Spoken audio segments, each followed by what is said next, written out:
खलीलाबाद खुरासान प्रांत का एक शहर है जिसमें एक बहुत ही सुंदर स्पा है जिसे स्थानीय रूप से गर्मो या गर्मा कहा जाता है, जिसका अर्थ गर्म पानी है।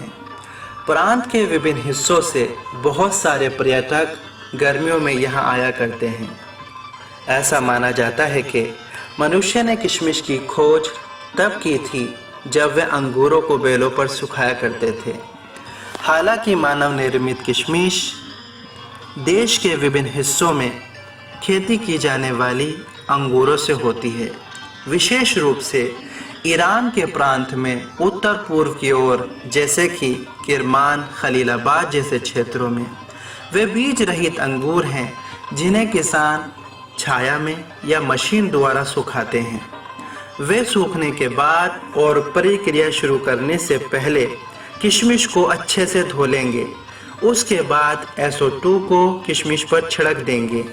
तब वे इसको ड्रायर मशीन में फिर से सुखाना चाहेंगे ताकि कोई नमी बाकी ना रह पाए।